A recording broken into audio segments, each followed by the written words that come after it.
لائیں، کہیں کہ ہمارا رب اللہ ہے، پھر اس پر جم جائیں۔ ان پر فرشتوں کا نزول ہوتا ہے، نہ کوئی غم کرو نہ خوف، خوشیاں مناؤ جنت کی جس کا تم سے وعدہ کیا گیا تھا۔ اللہ کی ربوبیت پر اطمینان جب انسان کو ہو جاتا، میرا رب اللہ ہے، ربی اللہ، انسان کے لیے نہ کوئی کھٹکا، نہ کوئی خطرہ، نہ کوئی خوف، نہ کوئی حزن۔ جو کچھ ہو رہا ہے کس کے اذن سے ہو رہا ہے؟ اللہ کے اذن سے۔ اللہ کے اذن کے بغیر پتا تک نہیں ہلتا۔ یہ کوئی اندھا بہرا مادہ نہیں ہے جس سے مجھے کوئی خوف ہو۔ اندھا بھینسا چلا آ رہا ہو اس سے تو ڈرنے کا ہر انسان کو ڈرنا چاہیے، نہ معلوم کس کو ٹکر مار دے۔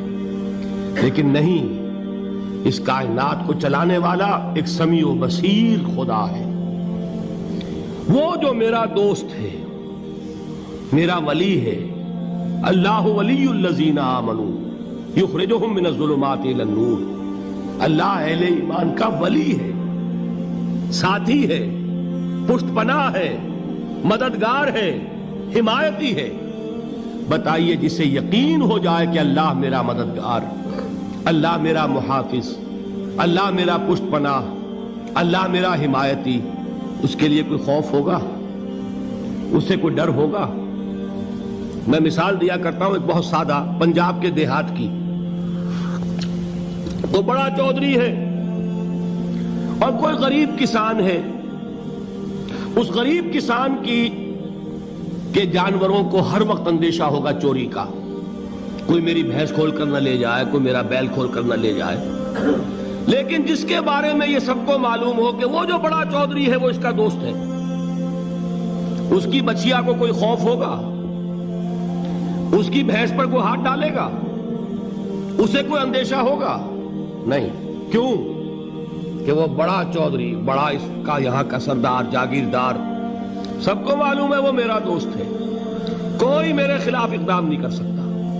اس دنیا میں یہ چھوٹی سی بات اگر آپ کے دلی اطمینان اور سکون کا باعث بن سکتی ہے تو ذرا تصور کیجئے۔ میں لفظ تصور استعمال کروں گا صرف اس لیے کہ اس کا ہم جس کو کہتے ہیں ادراک اور شعور کر نہیں سکتے، اگر کے ساتھ کر سکتے۔ اگر یقین ہو کہ اللہ میرا مددگار اور یقین ہو کہ اللہ ہر آن میرے ساتھ ہے، پھر کوئی خوف، کس کا خوف؟ کوئی شے اللہ سے بالا تر ہے؟ کوئی قوت اس سے زیادہ طاقتور ہے؟ کوئی اس کے ارادے کو بدلنے والا ہے؟ کوئی اس کی مشیت کے آڑے آنے والا ہے؟ یہی بات ہے جو حضور نے فرمائی۔ یہ ایمان کا حاصل ہے لب لباب،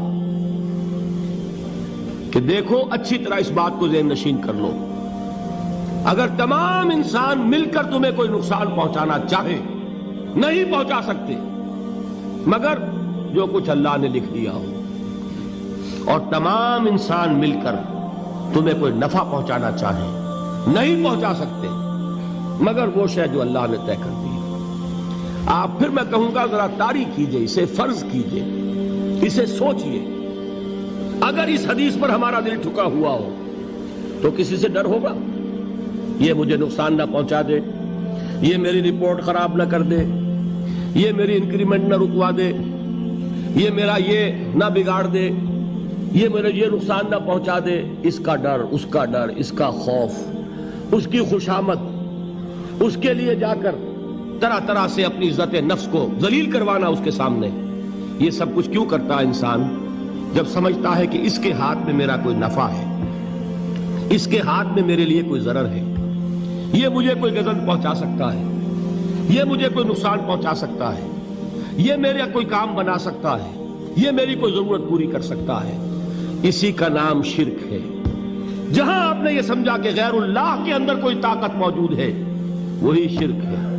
بتوں سے تجھ کو امیدیں، خدا سے نومیدی، مجھے بتا تو صحیح اور کافری کیا ہے؟ شرک تو یہ ہے جس پر بھی تمہیں یہ خیال ہے، کلمہ ہے یہ کلمہ سوم، لا حول ولا قوت الا باللہ، ذرا اس پر دل کو کبھی اگر آپ تصور کریں، پھر فرض کریں، دل ٹھک جائے اس پر، کوئی طاقت نہیں۔ یہی بات تھی جو شیخ عبد القادر جیلانی رحمۃ اللہ علیہ نے اپنی وصیت میں اپنے بچے سے کہی.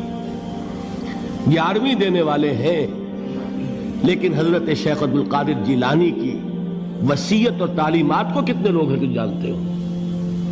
یہ جن مقامات تک پہنچے ہیں وہ کس چیز کی بدولت پہنچے ہیں؟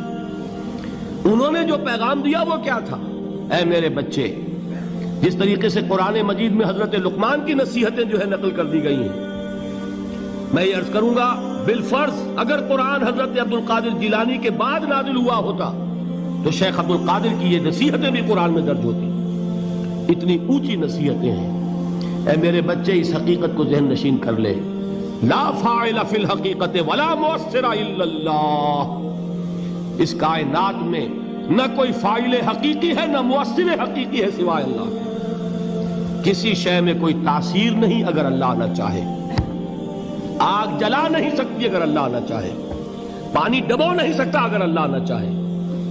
زہر ہلاک نہیں کر سکتا اگر اللہ نہ چاہے. کوئی چیز فائدہ نہیں پہنچا سکتی اگر اللہ نہ چاہے. تو در در پہ کیوں سر جھکاتے ہو؟ در در پر کیوں جبیں سائی کرتے ہو؟ سب کے سامنے کیوں ہاتھ پھیلاتے ہو؟ ایک اللہ سے مانگو. ایک اللہ کے سامنے زمین پر اپنی جبین رکھو. لا فاعل فی الحقیقت ولا مؤثر الا اللہ. نظر آتا ہے ہمیں کہ پانی پیاس بجھا دیتا ہے. پیاس بجھانے کی صلاحیت پانی میں نہیں ہے، اللہ کے اذن سے. کھانا بھوک مٹا دیتا ہے. بھوک مٹانے کی صلاحیت کھانے میں نہیں ہے، اذن رب میں. دیکھیے یہی یقین تھا. حضرت موسیٰ علیہ السلام کا واقعہ یاد کیجئے. سامنے سمندر آ گیا ہے. قوم دیکھتی ہے پیچھے کہ گرد و غبار کا طوفان ہے. معلوم ہوا کہ فرعون اپنے لشکر سمیت آ گیا ہے.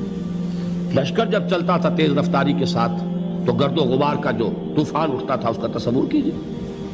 اور لمحہ بلمحہ وہ قریب آ رہا ہے. پوری قوم نے کیا کہا؟ اے موسیٰ انا لمدرکون. اے موسیٰ ہم کو پکڑے گئے. قرآن مجید نے تو یہاں وہ باتیں نہیں لکھی ہے، لیکن تورات میں یہ درج ہے کہ بنی اسرائیل جھگڑنے لگے، دست و گریبان ہو گئے موسیٰ کے ساتھ. موسیٰ ہمیں یہاں مروایا لا کر، اس سے تو ہم ہی بہتر تھے. وہاں کھانے کو ملتا تھا، زندگی تو تھی. بیگار ہم کر رہے تھے، موت تو نہیں تھی. اب جو کچھ ہوگا اس کا تصور کرو، جس طریقے سے ہمارے ٹکڑے اڑائے جائیں گے. تو لڑ رہے ہیں حضرت موسیٰ علیہ السلام سے. یہ تورات کی تفصیل ہے. قرآن میں صرف اتنا آیا ہے، پریشان ہو کر انہوں نے کہا انا لمدرکون.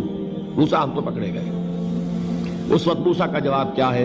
کلا ان معی ربی سیہدین. نہیں، میرے ساتھ میرا رب ہے، وہ راستہ دے گا. بتائیے کہاں راستہ نظر آ رہا ہے؟ یہ ہے ایمان بالغیب. راستہ نظر نہ آئے تب اللہ پر یقین ایمان ہے. جیب میں پیسے ہوں اور تب دل کو اطمینان ہے تو ایمان کس پر ہوا؟ پیسے پر، اللہ پر نہیں. جب وسائل و ذرائع نہ ہوں اور پھر یقین ہو کہ اللہ مسبب الاسباب ہے، وہ اسباب کا پابند نہیں ہے، وہ اسباب کا محتاج نہیں ہے، اسباب اس کے محتاج ہیں. اگر یہ یقین ہے تو اللہ پر ایمان ہے. یہ نہیں ہے تو تمہارا ایمان اسباب پر ہے، وسائل پر ہے، ذرائع پر ہے، مادیات پر ہے، اللہ پر نہیں. اس وقت کہاں راستہ تھا؟ کوئی راستہ تھا؟ سمندر ہے اور ادھر سے لشکر آ گیا ہے. کلا ان معی ربی سیہدین. اب دیکھیے ایمان کہہ دینا آسان ہے، ہوا معکم اینما کنتم. جہاں کہیں بھی تم ہوتے ہو اللہ تمہارے ساتھ ہوتا ہے. لیکن اس کا یقین قائم ہو جائے تو زمین و آسمان کا فرق واقع ہو جائے.